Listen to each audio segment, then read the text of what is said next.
कराची में शदीद गर्मी, आज पारा कहां तक जाएगा? महकमा मौसमियात की पेशगोई ने तशवीश फैला दी। तफसीलात के मुताबिक कराची मई के गर्म और मरतूब दिनों की लपेट में है, जिसके बायस शहर का दर्जा हरारत आज भी 38 डिग्री सेंटीग्रेड तक जाने का इम्कान है। महकमा मौसमियात के मुताबिक आज सुबह से ही कराची में हब्स महसूस किया जा रहा है और शहर कायद का पारा आज 36 से 38 डिग्री सेंटीग्रेड को छू सकता है। महकमा मौसमियात के मुताबिक कराची में मामूल के औसत से जायद दर्ज हरारत रिकॉर्ड किया जा रहा है। शहर में मई का औसत दर्ज हरारत 35.8 डिग्री सेंटीग्रेड है। इस दौरान हवा में नमी जायद होने से दर्ज हरारत की शिद्दत 2 से 3 डिग्री सेंटीग्रेड ज्यादा महसूस की जा सकती है।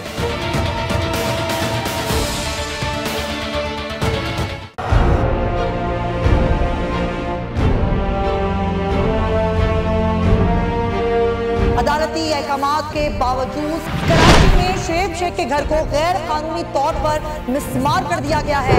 बोल के खिलाफ इंतकामी कार्रवाइयों में तेजी, कराची में को चेयरमैन शुएब शेख का घर गिरा दिया गया। बोल के खिलाफ इंतकामी कार्रवाइयों का सिलसिला जारी है। सिंध हुकूमत की अदालती अहकामात की खिलाफ वर्जी, सिंध हाई कोर्ट का स्टे ऑर्डर नजरअंदाज। सेक्रेटरी बल्दियात Najam Shah, director land Sawal Islam, director anti encroachment Imran Ahmed को नोटिस जारी। Administrator KMC director Saifur Rahman, DIG south Irfan Baloch, SSP Keamari Fida Hussain को भी फरीक बनाया गया। इससे पहले जो जुल्म के पहाड़ तोड़े गए, शुएब अहमद शेख की जबानी 60 दिन का वक्त होता है। 102 दिन के बाद मैं जीत गया, केस बरी हो गया। 102 दिन के बाद अपील फाइल की, एक्सेप्ट कर ली। नहीं करते ना एक्सेप्ट, खत्म हो जाता ना जुल्म यार। भरी अदालत में मुझे बरी कर दिया, फिर पता नहीं क्या हुआ 2.5 घंटे बाद का नोट बिफोर, मैं नहीं सुनता ये केस। खड़े रहते अपने फैसले पे, मिट जाता जुल्म। अल्लाह ताला ने बिठाया इन कुर्सियों पे इनको यार, ये अल्लाह ताला की तरफ से फैसले करने हैं।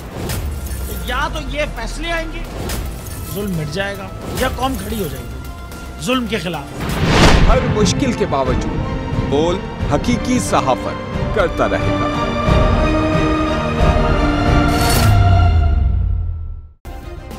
सब्सक्राइब करें और बेल दबाएं ताकि कोई खबर रह न जाए।